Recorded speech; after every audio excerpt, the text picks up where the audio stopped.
Assalamualaikum warahmatullahi wabarakatuh. Perkenalkan, kami dari kelas A Psikologi Islam akan menjelaskan tentang sejarah perkembangan, fungsi, dan kedudukan bahasa Indonesia. Baiklah, saya Mutiara Fifah akan menjelaskan tentang sejarah perkembangan bahasa Indonesia. Indonesia merupakan sebuah negara berkembang di kawasan Asia Tenggara dengan letak geografis negara Indonesia yang terdiri dari beberapa pulau yang terpisah oleh lautan, yang mengakibatkan Indonesia memiliki banyak sekali perbedaan. Budaya yang berbeda dan bahasa yang berbeda menjadi keunikan tersendiri bagi negara Indonesia itu sendiri.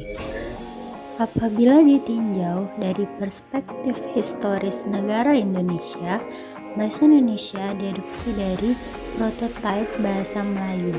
Bahasa Melayu ini merupakan salah satu bahasa daerah yang berada di negara Indonesia. Bahasa Melayu telah dipakai sebagai lingua franca selama berabad-abad sebelumnya di seluruh kawasan atau wilayah tanah air kita.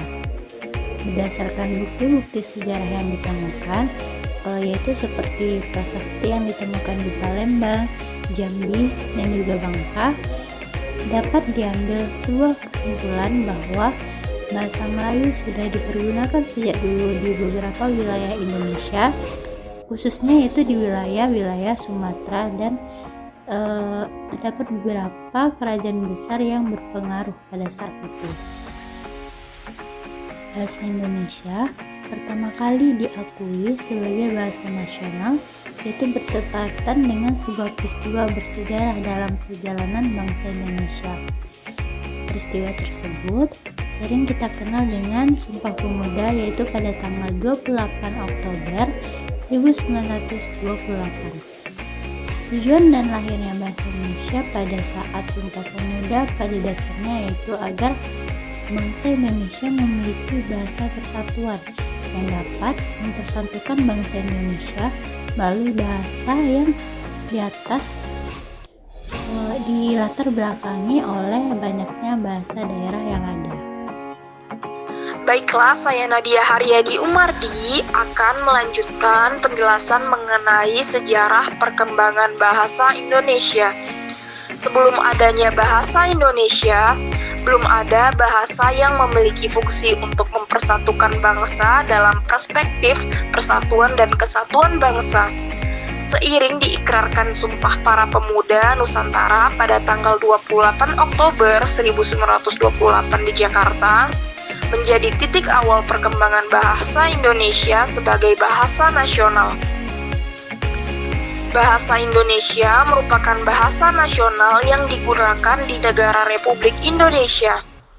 Pada perkembangannya, dengan semakin pesatnya arus globalisasi, modernisasi, ilmu pengetahuan, teknologi, bahasa Indonesia harus dapat menjadi sebuah instrumen dalam melakukan komunikasi utama di Indonesia.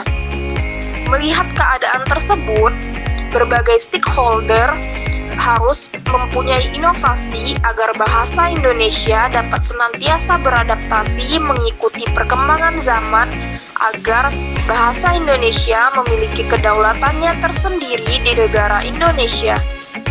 Baiklah, saya Tirta Islami akan menjelaskan tentang fungsi bahasa Indonesia. Berikut ini adalah fungsi bahasa Indonesia. Yang pertama, bahasa resmi kenegaraan, yaitu setiap kegiatan kenegaraan dan penyelenggaraan harus menggunakan bahasa Indonesia. Yang kedua, bahasa pengantar pendidikan di Indonesia, yaitu kegiatan belajar mengajar di sekolah dan di lingkungan perguruan tinggi menggunakan bahasa Indonesia sebagai bahasa pengantar. Yang ketiga, bahasa komunikasi tingkat nasional, yaitu sebagai alat perhubungan dalam kepentingan perencanaan dan pelaksanaan pembangunan nasional, serta kepentingan pemerintahan yang lainnya. Yang keempat, bahasa media massa, yaitu menyampaikan berita lewat media massa dengan menggunakan bahasa Indonesia baku. Yang kelima, bahasa pengembangan dan pemanfaatan ilmu pengetahuan dan teknologi. Selain itu, bahasa Indonesia juga berfungsi sebagai bahasa resmi pembangunan kebudayaan serta peperangan sebagai media pengembangan dan pelestarian budaya nasional. Baiklah, saya akan menjelaskan kedudukan bahasa Indonesia. Perkembangan zaman yang semakin pesat menuntut rakyat Indonesia untuk semakin maju dalam berbagai bidang. Salah satunya yaitu dalam bidang pendidikan. Pendidikan adalah hal yang sangat dibutuhkan untuk membangun bangsa yang besar, sehingga generasi muda bangsa harus mengenyam dunia pendidikan. Dunia pendidikan tidak lepas dari ilmu pengetahuan, karena di dalam suatu pendidikan terjadi penyebaran dan perkembangan ilmu pengetahuan. Penyampaian ilmu pengetahuan itu dari seorang pengajar kepada siswa yang diajar. Pada proses penyampaian pengetahuan itulah dibutuhkan alat komunikasi yang disebut bahasa. Bahasa adalah suatu wujud komunikasi, baik berupa ujaran maupun simbol. Para tenaga kependidikan haruslah memiliki kecerdasan berbahasa yang baik, seperti para ilmuwan. Para ilmuwan, khususnya yang berasosiasi dengan lingkungan kampus atau perguruan tinggi, merupakan masyarakat wacana ilmiah. Salah satu yang membedakan mereka dari masyarakat lain ialah penguasaan bahasa ragam ilmiah. Dapat dinyatakan bahwa bahasa komunikasi ilmiah adalah dialek sosial mereka. Tanpa penguasaan bahasa komunikasi ilmiah, sang ilmuwan tanpa jinak dan kurang vokal. Pendidikan dapat dijadikan sarana pengenalan bahasa Indonesia kepada orang asing, contohnya seperti pertukaran pelajar. Banyak pelajar dan mahasiswa dari luar negeri yang datang ke Indonesia untuk mempelajari budaya dan bahasa Indonesia. Pemakaian bahasa Indonesia dalam ranah pendidikan telah diatur dalam Undang-Undang Nomor 24 Tahun 2009 tentang Bendera, Bahasa, dan Lambang Negara. Tepatnya pada pasal 29 ayat 1 yang menyatakan bahwa bahasa Indonesia wajib digunakan sebagai bahasa pengantar dan pendidikan nasional. Dengan menguasai bahasa Indonesia, mereka akan lebih mudah untuk berkomunikasi, baik komunikasi secara lisan maupun tulis. Bahasa Indonesia mempunyai 4 kedudukan, yaitu sebagai bahasa persatuan, bahasa nasional, bahasa negara, dan bahasa resmi.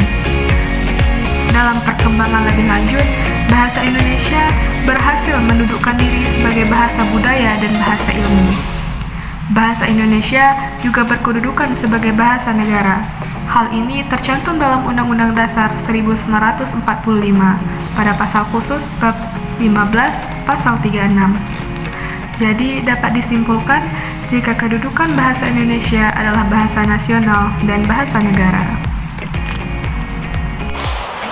Fungsi bahasa Indonesia dalam kedudukannya sebagai bahasa negara merujuk pada Undang-Undang Dasar 1945 bab 15 pasal 36 yang berbunyi, bahasa negara adalah bahasa Indonesia. Landasan konstitusional ini yang menjadikan kedudukan bahasa Indonesia kuat dalam berbagai kegiatan dan urusan kenegaraan. Bahasa Indonesia yang digunakan sebagai bahasa negara berarti menjadikan bahasa Indonesia sebagai bahasa resmi, sehingga penggunaannya harus baik dan benar sesuai dengan aturan yang berlaku.